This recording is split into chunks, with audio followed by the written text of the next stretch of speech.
Hello and welcome to Tech Tuesday. My name is Dez. I love tech. So that I thought I'd bring a little bit of my love and information about what's going on in the STEM industries, should I say, to you on a weekly, maybe bi-weekly basis. We'll see.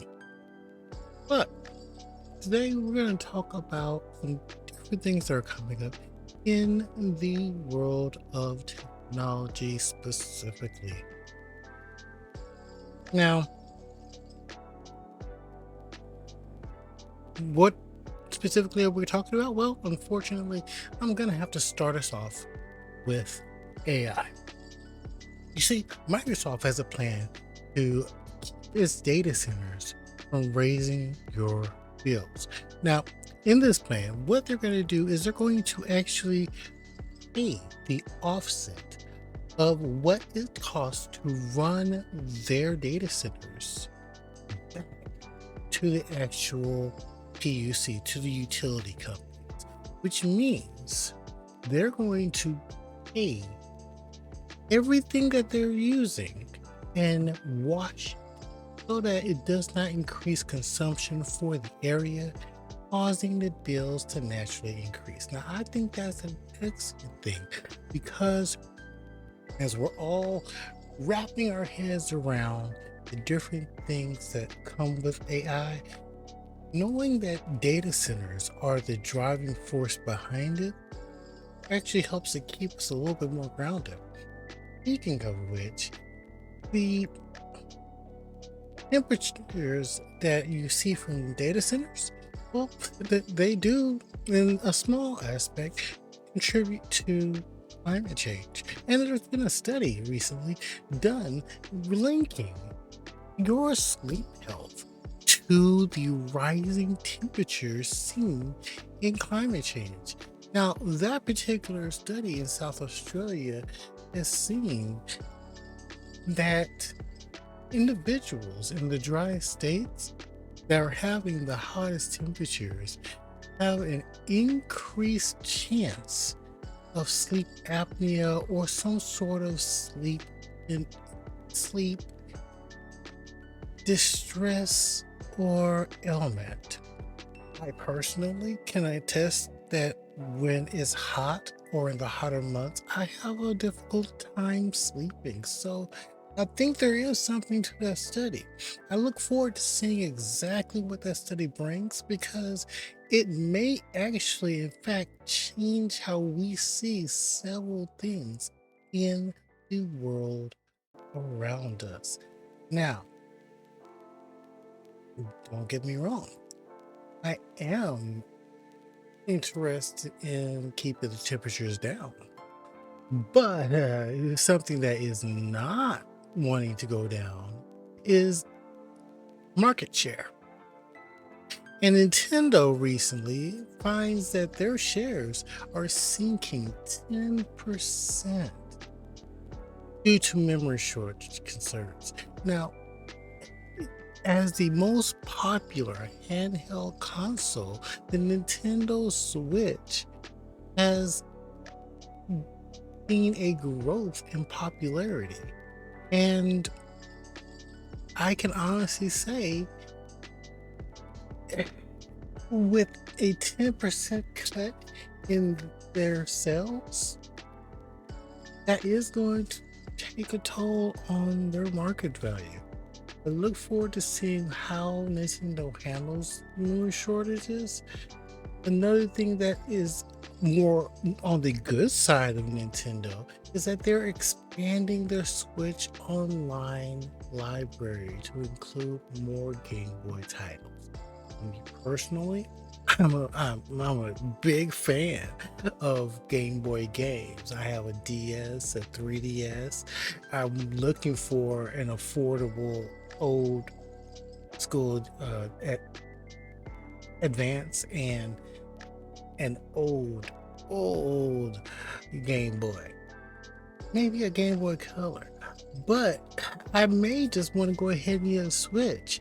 That way I can enjoy the games I want to, such as Balloon Kid and Yoshi being added on the 4th. Now, don't get me wrong, playing it on the original equipment is always better than playing it on an emulated type of equipment. But playing it with the Switch actually would allow us to see things in better, well, better graphics. I mean, that's the only way to put it. Now, one thing that, well, isn't gonna really help us. You know, we were talking about data centers a moment ago. Well, Elon Musk is doing something as SpaceX is pushing towards an IPO release. Elon Musk is doing the crazy. He's selling XAI to SpaceX. They're merging. And XAI, if you remember, just recently bought X or Twitter or whatever you want to call it, which means now SpaceX owns Twitter. Now, there's still more regulatory things that they have to go through to make sure that the deal actually sits. But, you know, things being as they are here in the States, I'm not holding my breath because, well, he's probably going to get it. Now,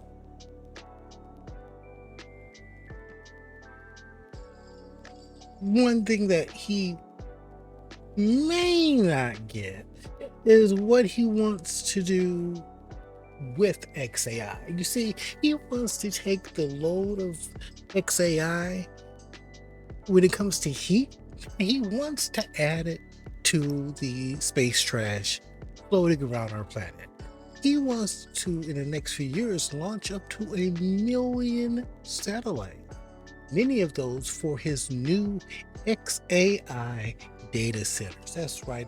He wants to build data centers in space about 2 to 3 kilometers above the Earth's surface so that he can keep the heat created by data crunching and using Grok.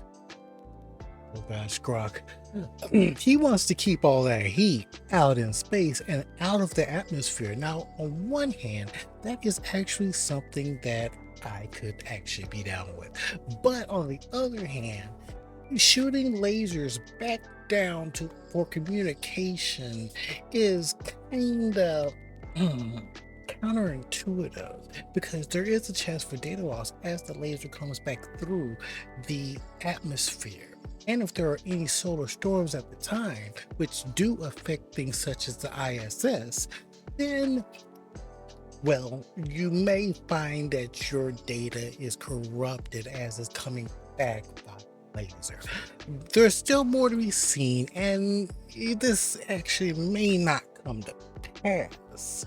So let's just keep up to speed on that and hope that it actually happens. Now, if you are in the market for an app, one thing that you have to remember is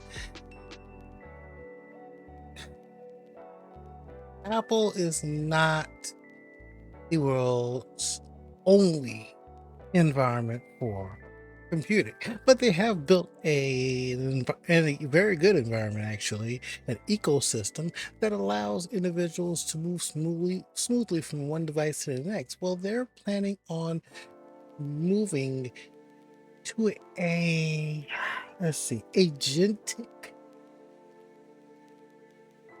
more of an agentic holding stance when it comes to their AI, and they're going to be using OpenAI and Anthropic integrations, which means ChatGPT and Sora and things like that are going to actually help to train Siri and Xcode, and that's not a bad thing. Now, they have also promised that they are going to maintain their data. They're not dropping their data into the pool for OpenAI and Anthropic to actually use to train their models. Their model is going to stay within themselves. So Siri is still going to be Siri, but she's going to be using some of Gemini and ChatGPT and things like that to actually give her a little bit more knowledge. We'll see how that goes. I'm I'm not against it, but I'm also kind of questioning their logic. I'm also questioning the logic of how they're going about selling their Macs. They are going to a framework style configuration system. You're going to be able to configure your Macs to what you want. Which version of the M5 chip that you're going to get, with how much memory, with what SSD, all down to the granular level. Now, if that sounds familiar, if you've been paying attention to the marketplace, there's a company called Framework that is doing the modular game right. They are offering laptops that you can actually build yourself on day one. That's right. They send your laptop to you in a flat pack that you put all the pieces together, and it teaches you how to build your laptop. Or they'll send you a pre-built system and it's ready to use out the door. Now, me personally, I would go with the 7040 series and put it together myself, just because I'm a giant nerd that way. And looking at the processors that they have, I mean, the 7840HS is not a bad processor. 8-core, 16-thread processor, chef's kiss. I love to see things like that. The webcam module is the first gen one. They actually didn't have a bad module, but I look forward to seeing the second gen module once it's ready. And it's gonna have an option to choose your memory and your storage and down the line, just like Apple wants to do. I look forward to seeing what Apple is doing with this, because if what they're saying is correct, it could shake up the game majorly. But what is shaking up the game majorly is Amazon right now, because they're putting their the Apple Watch Series 11, one of the newer ones, on sale for $299. That's a 25% price drop, basically $100 in the price dropping. And I'm thinking it has to be for Valentine's. So if you want to buy your loved one a watch for Valentine's Day, this is a good option. Me personally, I'm partial to the CMF Watch Pro. Currently rocking it. So, I tend to have my own, feelings about it. But if you like the Apple Watch, Series 11 is currently on sale. I'm going to put the link for everything I'm about to talk about in the description, because if you don't just want to watch, but you do want to get your significant other something, maybe they're into science and they want to do something geeky like me. Well, you can get them a Key Studio smart robot for $58. This robot is actually one for the books. It's gonna have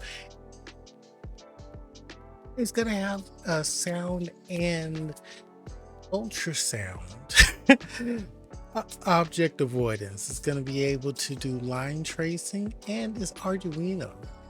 It's gonna help teach young minds, if your loved one happens to be your kiddo. It's gonna teach them about coding, electronics, single board computers, and the such. I actually have my own personal robot right here named Sparky. So I can tell you, If your significant other is geeky like me, well, that may be an option for you. But what if it is a watch that you need and your significant other is still rocking that first generation Fitbit Versa? You're rocking the Fitbit Versa first gen. I understand that struggle. But right now, you can get version 4, the Versa 4 for $149. That's 25% off. That's a very good deal. And like I said, I'm going to be putting that link in the description. Me personally, if I was to get this one, I would probably get the waterfall blue. But knowing me, I would get this and put a better band on it because I'm actually allergic to the band that's on Fitbits by default. Now, don't get me wrong, I'm also someone who understands the need for good watch. Like I said, I'm rocking a CMF watch and I love Fitbit. So there is a way to get around the Fitbit band allergy. No, it's supposed to be hypoallergenic, right? But I break out like there's no one's business. So if you get that for $149, just know you're probably gonna have to invest another $10 or so to get a band. Okay. Now, if you are someone who's into content creation live streaming, well, Blue Yeti right now is offering an interesting streaming pack. You can pick your color of which mic you want, but the Yeti mic comes with the pop filter and comes with your setup kit for Streamlabs. Hello? Yeah, that's right. This kit is actually going to help you get started with Streamlabs themes exclusively and get you up and going for your first live streams. I wish something like this was around when I first got started. It's a great deal. It's a great deal for $139. For people that are streaming off of their PS4, PS5s, or just getting started on PC and Mac, this is great. Now, me personally, I'm not a major fan right now of Logitech. They've been doing some not so cool things when it comes to headphones. But Blue Yeti, they didn't change how they're made, and they're still one of the top names in audio. And so yeah, go ahead and consider yourself investigated. You know you want it. If you really want to get into content creation and you don't mind showing your beautiful face, that wonderful smile, the OpSpot is actually on sale, 20% off for $84. This is a 1080p tiny SE model. I love OpSpot. They are doing some very cool things when it comes to webcams. They're allowing you to have a pan tilt zoom camera will track you at the basic level. You don't have to get the giant cameras anymore. This OpSpot Tiny is actually the size of a normal webcam, like the Logitech C920E, so it's not taking up that much more of a footprint.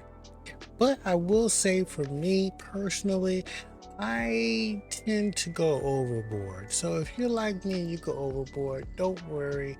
They do have their Tiny 2 Lite that's on sale, 28% off for $129. It is a 4K webcam with AI face tracking and tilt zoom, and with the half-inch Sony sensor, it's actually doing really good things. 4K 60 tracking, I like. Actually, sorry, 4K 30, 1080p 60. Had to correct that. But I actually like this camera. I want to get one soon so I can review it because I think this might be my next move. Now, say for instance, you can't really afford to spend $129. Don't worry. Acer is actually offering an option for an affordable reason. 62 bucks is not bad for a 4K webcam. Acer's webcam is doing something really good. So I would definitely suggest going with it. Now I see we have a question. Let me switch my background right quick so I know. All right, we have a question. Yes, go right ahead about routers. Go for it, Sideways. What is your question?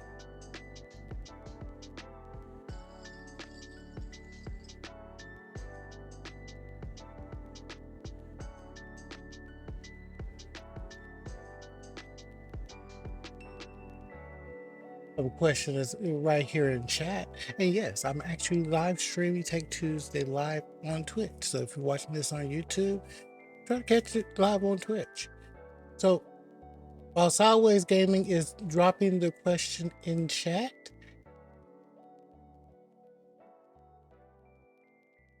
for someone who is still trying to get into content creation, but say for instance you're playing on your Switch or your Xbox or your Xbox 360, your Wii, or your PlayStation. You want that console content pushed through your laptop or your desktop out to the world. Well, you can actually get into it really affordably. Acer has a capture card. That's right, Acer again. Who knew? Acer has a capture card for 25 bucks, $24.99, and it can get you started with 1080p output, 1080/60. And right now there's a coupon where you can get it for $3 off, $21.99. That's a very cute way of getting into content creation. Once again, if you're like me,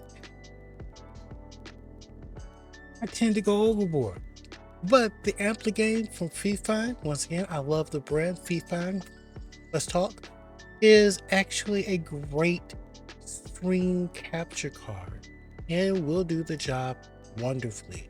I personally am using a PAL right now, but I'm probably going to be investing in a FIFA or an AverMedia Amplify. Sorry, FIFA Amplify or AverMedia for K capture cards soon. I started off the stream with an AverMedia capture card. I love it. Chef's kiss. So I would love to see what they've grown to. Now back over to the content. So you use a standard Xfinity gateway and it keeps randomly restarting and you're tired of dealing with it. You're thinking about a TP-Link Archer route. You know, I am actually a fan of TP-Link Archer. Full transparency.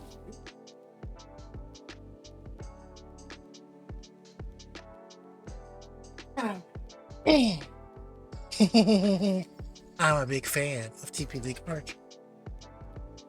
Okay, I've been using TP-Link in this house and even before we moved to this house 4 years.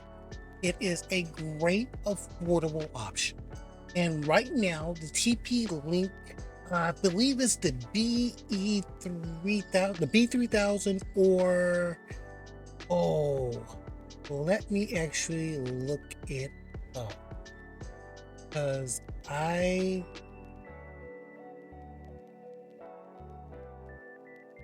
so the one I have right here is the BE3600.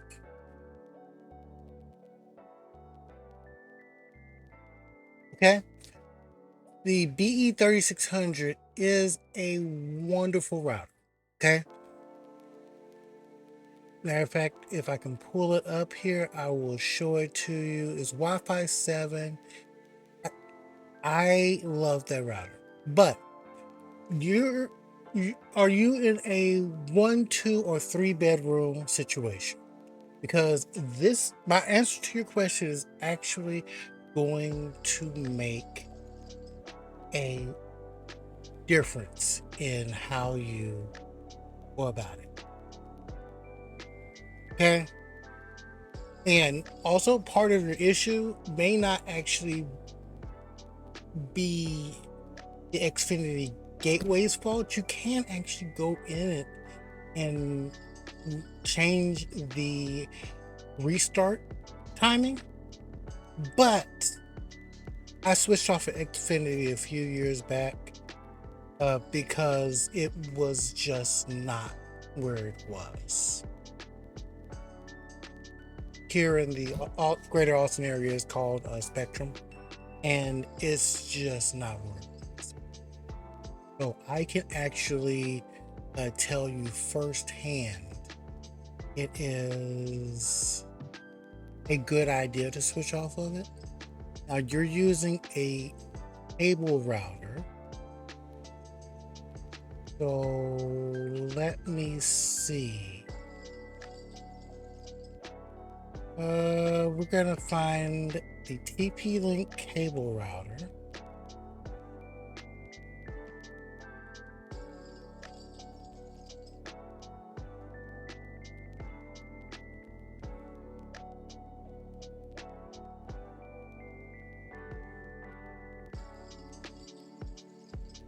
One bedroom, PC is 10 feet from the router and entire wire. Okay, I'm gonna say straight up, you could probably get away with the one or lesser expensive. But let me search real quick because TP-Link does make a cable modem as well. And I am not a fan of the modem that Xfinity gives you. Does it meet the DOCSIS 3.1 standards? Yes. But I am not a fan of that modem.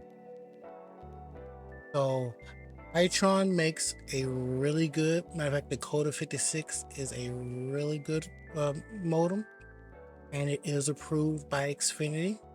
The problem is there's no Wi-Fi, and if you get your voice through it, there's no voice.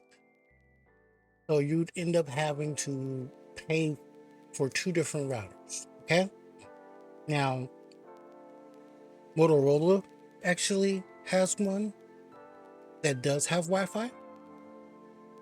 It is Wi-Fi 6 plus, Wi-Fi 7-ish. The MG8702. I would not recommend the MT7711, primarily because the security within the 8702 is better. Now,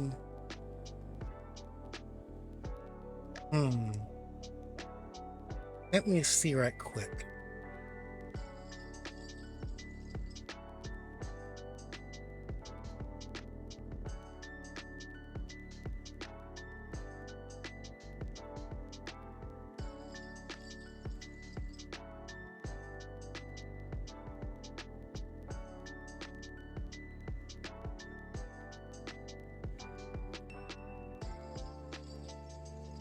So you can actually buy the Aris surfboard modem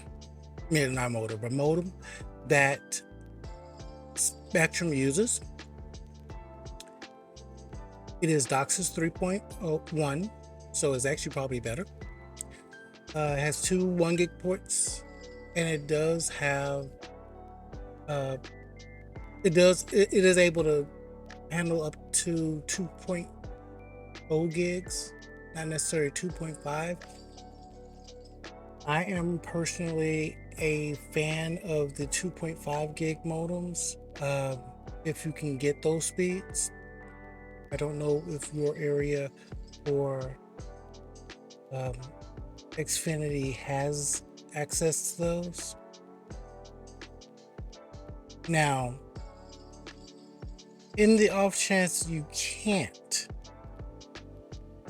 there is a combination I would recommend.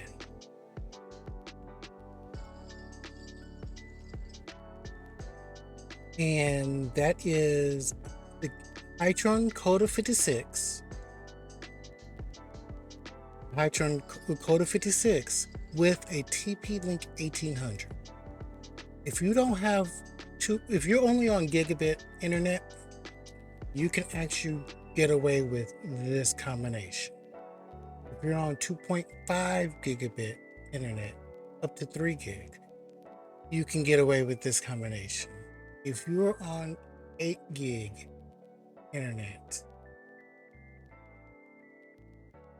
my recommendation would change. Okay? So, when it comes to a router, a TP-Link AX 1800 is a great router. I actually have an older 1800 sitting behind me that was retired so that I can get the BE 3600. Okay? The 1800 handles gigabit very well. Okay?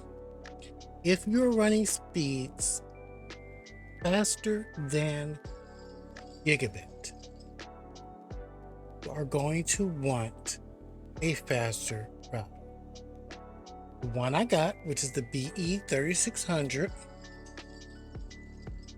is $86 for the sale, and that's how much I actually spend on it. So yeah, it's a little bit more, but it offers Wi-Fi 7, allows for dual 2.5 gigabit throughput, so 2.5 coming in and 2.5 going out, and it has 3 additional 1 gig ports.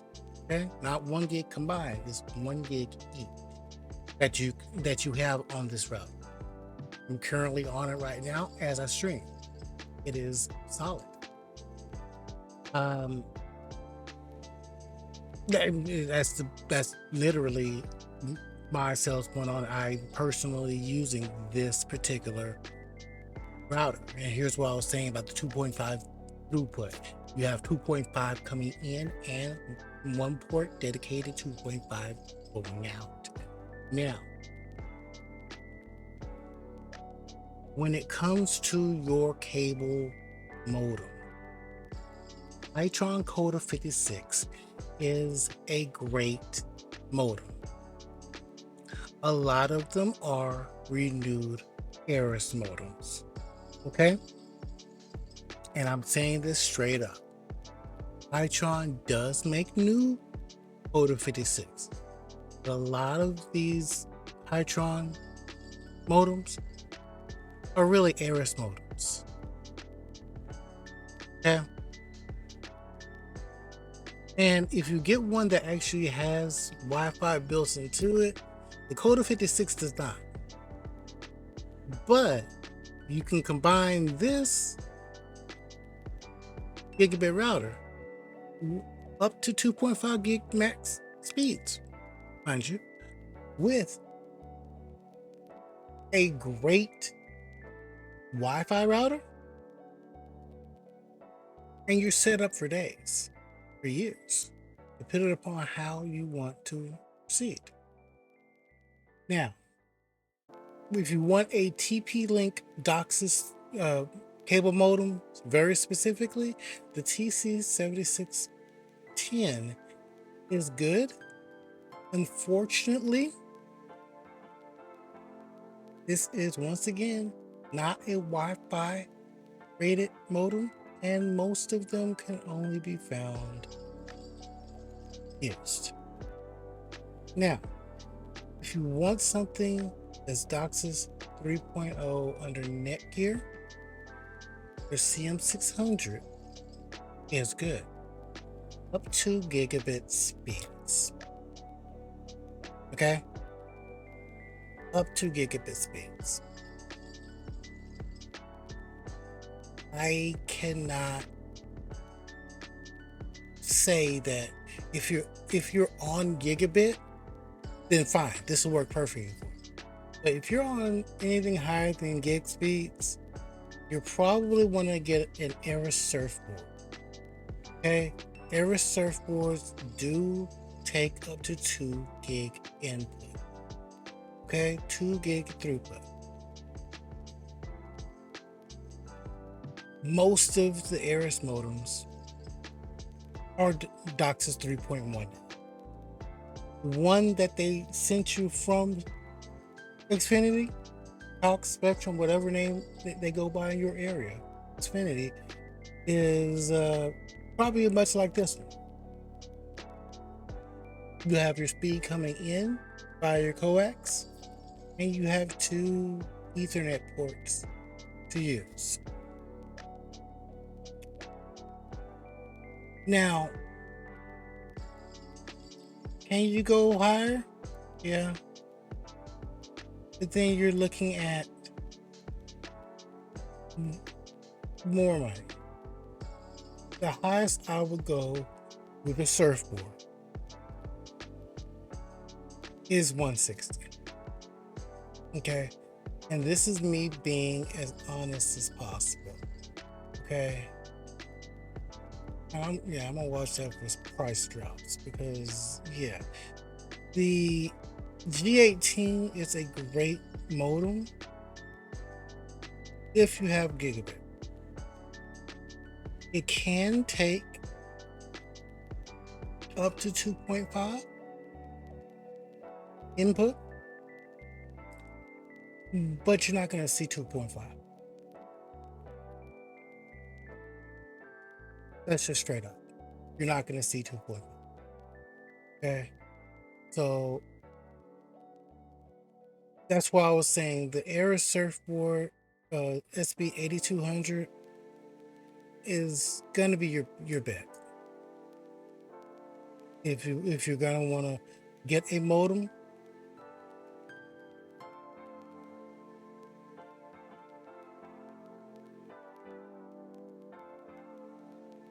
yeah, so you would still need a modem. So here's the thing.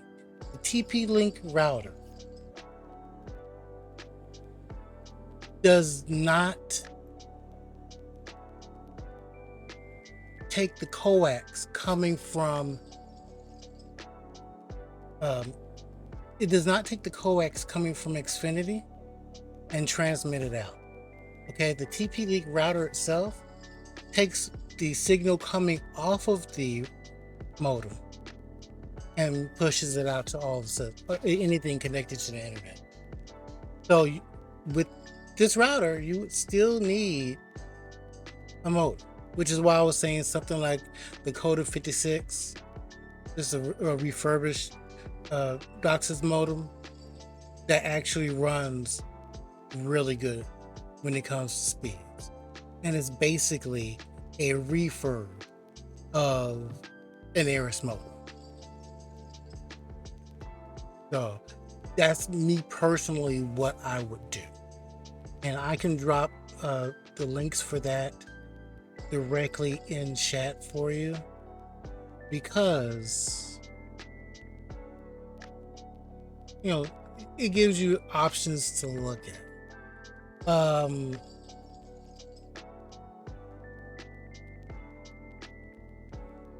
And I'll also drop the Eris modem option in chat, because here's the thing. The options I'm recommending still don't beat getting something that's directly recommended by Xfinity. So the other thing you need to know is, once you go down this route, Xfinity will no longer offer you any sort of tech support. And I did that wrong. That plus sign does not go at the end of that. There we go. So those 3 links are the 3 items that I would recommend you. Okay. You will need one of the modems, one of the 2 modems that I'm recommending. The Eris brand new one, I can drop you a link for it also. It's more expensive. And not gonna lie, you're probably, let me take that plus sign off of that because it's not supposed to have a plus sign. There we go. Um, I keep fat fingering the plus sign, but you're gonna get better use out of the Code of 56. And this is just being straight up. The Code of 56 plus your TP-Link router is gonna be the connectivity method that I would recommend. Now, if you just want to get the router and you don't want to replace the modem, there is something that you can do inside of the Xfinity router. The Xfinity router has a reset time built into it, and you can go into the admin console for it and turn it off. Unless they've locked it down since I last played with one. Now, take that with a grain of salt. Like I said, I last played with Xfinity 5 years ago when I finally got off of Xfinity, or as it's called here in the Austin area, Spectrum. I had Xfinity when I lived in the Houston area, so it's the same people, same headache. But oh, and thank you for the follow. I do appreciate it, Sideways Games. I never used their modem for long periods of time. I actually took myself off of it and started using my own. Even now, I have Google Fiber. I'm using Google Fiber's modem, even though it offers Wi-Fi.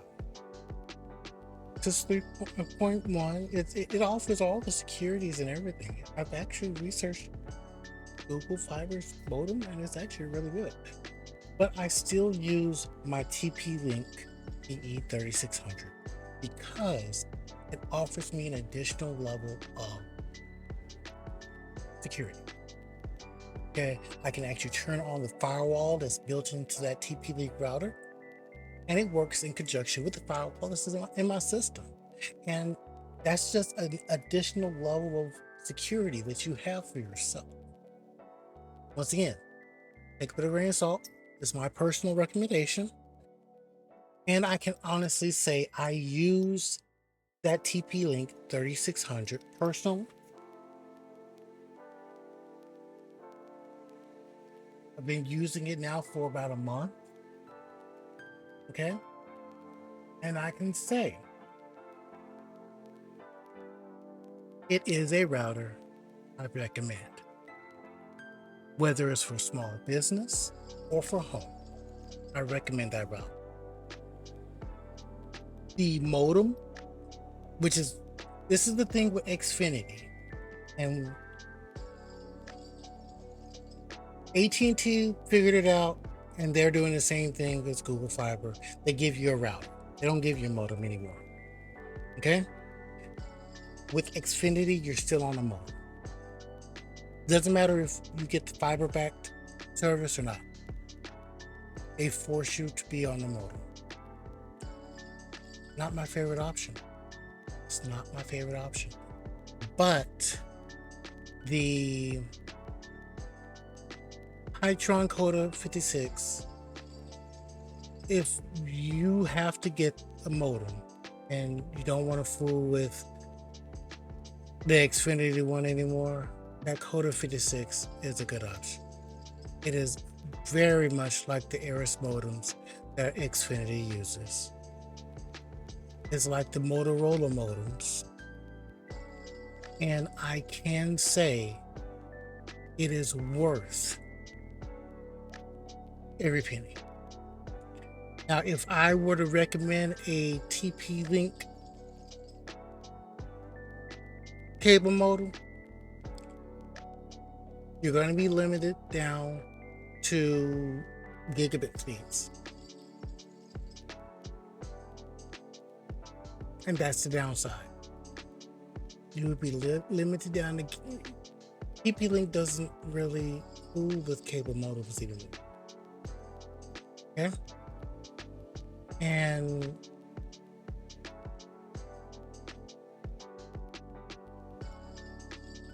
because they don't fool with cable modems anymore, that leaves companies like Hytron and Motorola and Netgear and Aries to fill in that gap. And that gap tends to be about $160 new.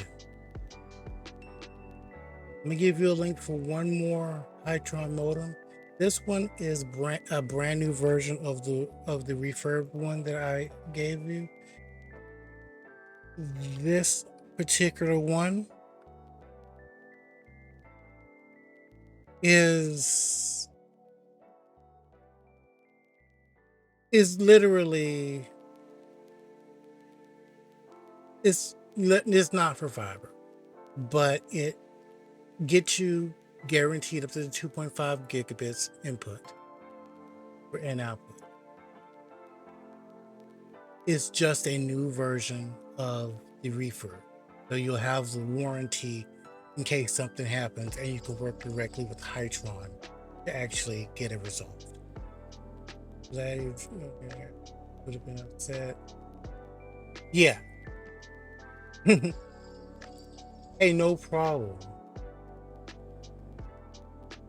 Yeah, the gateway that they give you is kind of, they lock it down pretty heavily, but you can get in there and play with it as well. There is an admin username and password that's on the side of the box, or comes in a little tab that's inside of the box that it came in. That username password, if you go to and I'm gonna give you literally the IP address, 192.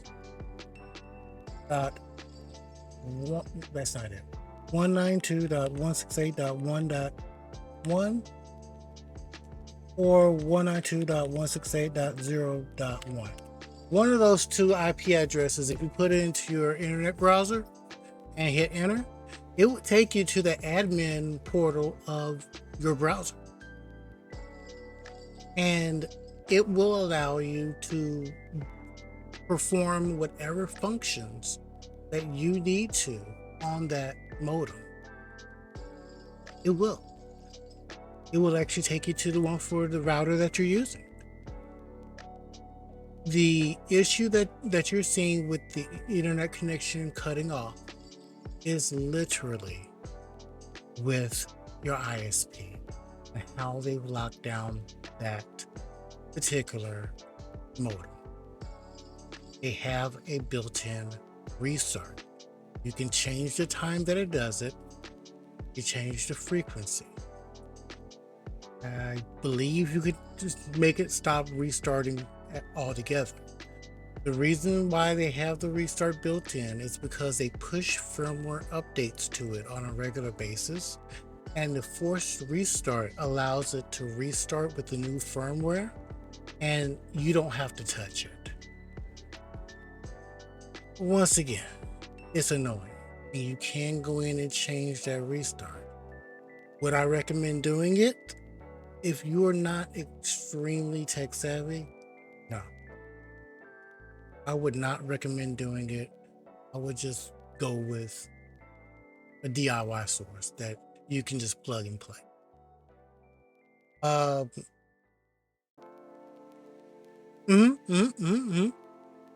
You're just a little intimidated and trying not to mess up. See, and here's the thing: when you first get into doing your own admin work on your own internet connection, it is intimidating.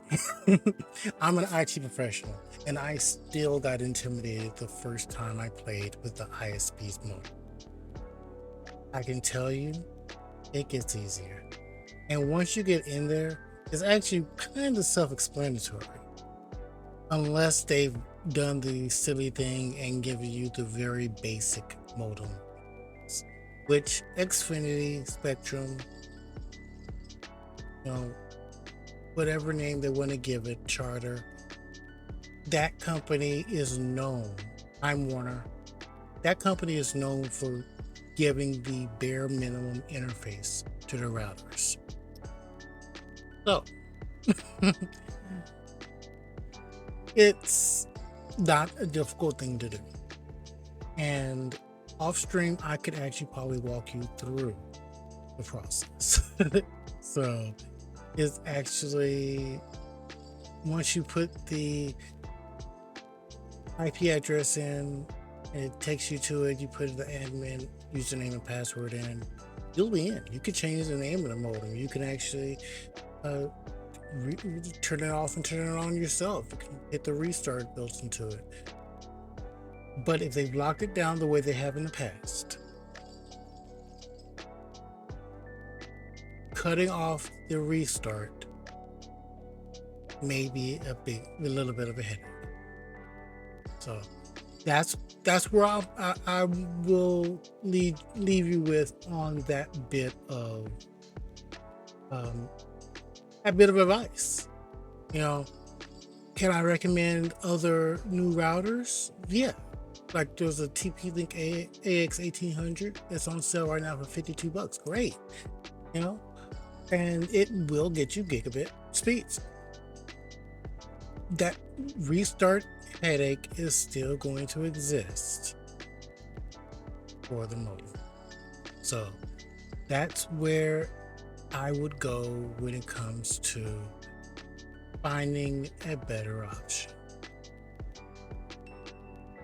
It was a great question, and I definitely appreciate it. And if you know others who have questions about technology and are looking for support, send them my way, because on Tuesdays, I will be answering those direct tech questions. And if you come in during the Tech Tuesday live stream, your question can be answered live on stream. Now, as we close out, remember, yes, tech can be intimidating. It can. But one good thing about it is once you get your hands dirty and you start working with technology, it gets easy. Things start sounding more familiar. And you are able to become your own IT department. So remember, you are wonderful, you're worth it, you're valued. And not just because I'm saying you are. You are because you are. Till we speak again, my name is Dez. Stay nerdy, my friends.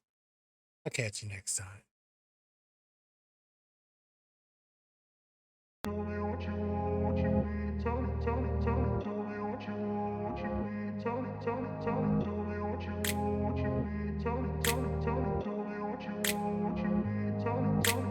grew up in a place where they told you what to chase, told you how to run the race. Every move was on the page, but I didn't like their way. Had to fight and misbehave, had to find a way to change, had to leave to find my way. Caught up in a daydream, I beat my mind up there almost daily. It's how I pass time, no opinions safely. It's how I understand what I want in this place, see. Cause everybody wanna tell you bad things, what could go wrong, what fame brings. But success is a finicky thing, and if you ain't sure, no, it'll never be. I don't wanna let myself down myself.